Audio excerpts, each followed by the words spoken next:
안녕하세요, 연주입니다. 오늘 제가 할 얘기는요, 유산, 그것을 보는 시선. 빠바, 빠바. 제가 오늘 영상에서 할 얘기는 제가 유산을 했던 경험이 있어요.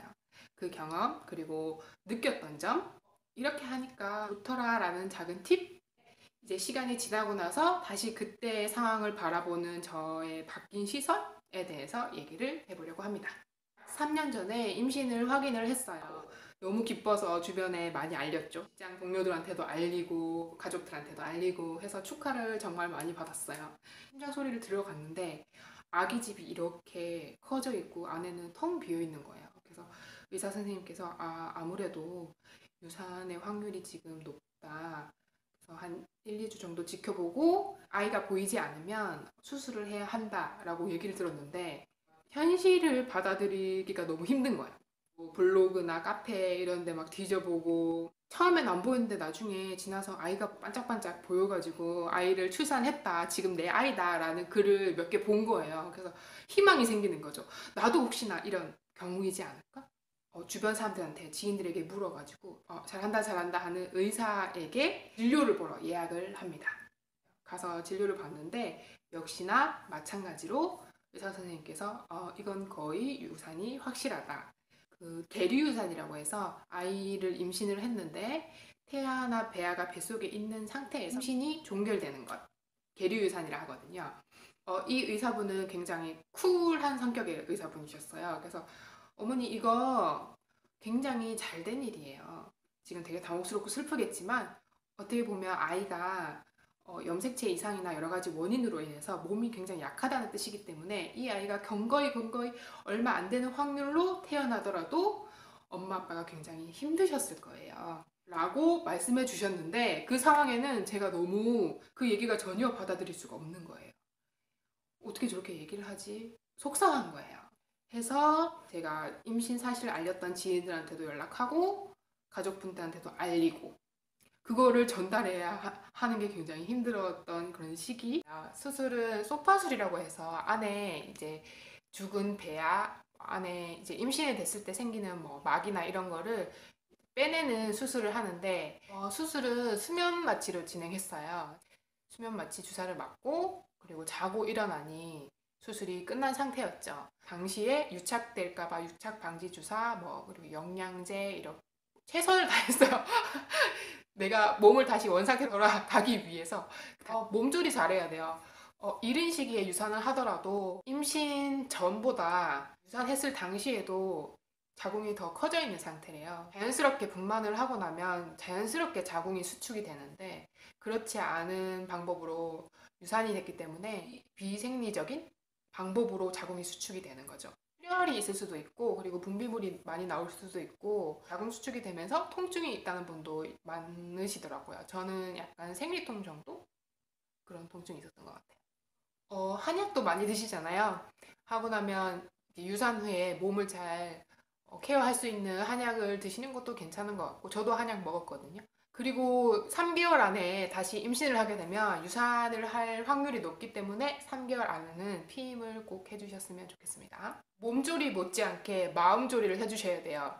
그리고 임신했을 때 임신 호르몬이 있잖아요. 근데 이제 유산을 하고 나면 호르몬이 한 번에 많이 변화가 되니까 그 과정에서 감정의 변화도 크더라고요. 우울해지기도 하고 좀 괜찮다가 다시 또 우울해지기도 하고 그걸 반복을 하더라고요.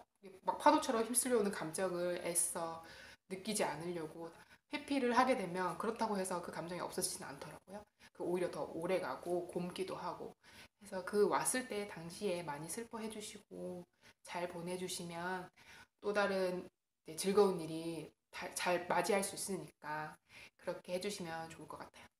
부모님들 앞에서는 잘 못 울겠더라고요.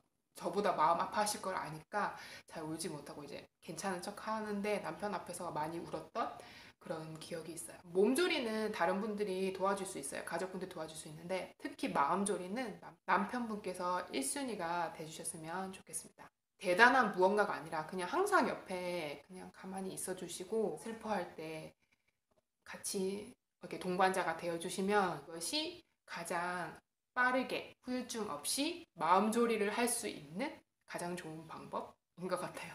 과정에서 제가 느꼈던 점은 첫 번째는 죄책감이 들지 않으셨으면 좋겠어요.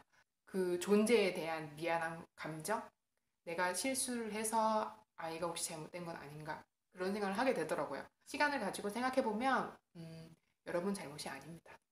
그리고 느꼈던 점 두 번째는 아까도 말씀드렸듯이 남편분들이 임신과 출산, 유사 모두 함께 하는 과정이라고 생각했으면 좋겠어요. 내 아내가 겪은 일, 내 아내를 잘 위로해줘야지 이게 아니라 그냥 우리가 함께 하고 있는 거예요. 그래서 그렇지 않으면 여성이 가져야 할 무게가 크거든요. 제가 유산을 하고 나서 제가 이제 좀 괜찮아질 때쯤 수용하고 이제 받아들여질 때쯤에 남편이 힘들어하기 시작하더라고요. 잠도 잘 못 자고 입맛도 많이 없어하고 그리고 이제 말도 많이 잃고 그런 남편만의 힘들었던 시간도 있거든요. 근데 제가 그 모습을 보면서 안타깝기도 했고 하지만 아 우리가 진짜 부부구나 그런 생각했던 것 같아요. 둘이서 이제 여행 다니고 맛있는 거 많이 먹고 하면서 더 돈독해지고 그리고 지금 아이를 가질 수 있었던 그 돈독함. 임신을 하고 나서 임신 확인증을 받으면 카드를 받잖아요. 근데 저 같은 경우에는 그 임신 확인증이 나오기 전이어가지고 정부에서 그 지원을 받지를 못했어요. 확인증을 받아서 그 지원을 빨리 받으시는 것도 중요한 것 같아요.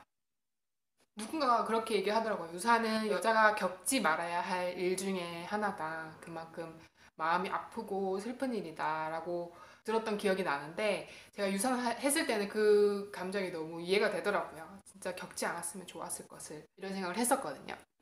지금도 그때 생각하면은 마음이 아프고 하지만 잘 극복을 해서 몸조리 잘 하고 또 그 덕분에 남편과의 사이도 많이 더 돈독해졌고 제 몸을 한 번 더 돌아보고 케어하게 됐고 이미 일어난 일이라면 오히려 잘된 일이라고 생각하는 것도 괜찮은 방법인 것 같아요. 제가 이렇게 영상을 기록하는 이유 중에 하나도 단 한 분이라도 아 나만 겪은 일이 아니구나 누구나 겪을 수 있는 일이구나 라는 생각을 해서 조금이라도 위로가 됐으면 좋겠다는 마음에 영상을 찍게 되었습니다. 진심으로 정말 응원합니다. 하이파이브! 이만 염조는 마치겠습니다. 안녕!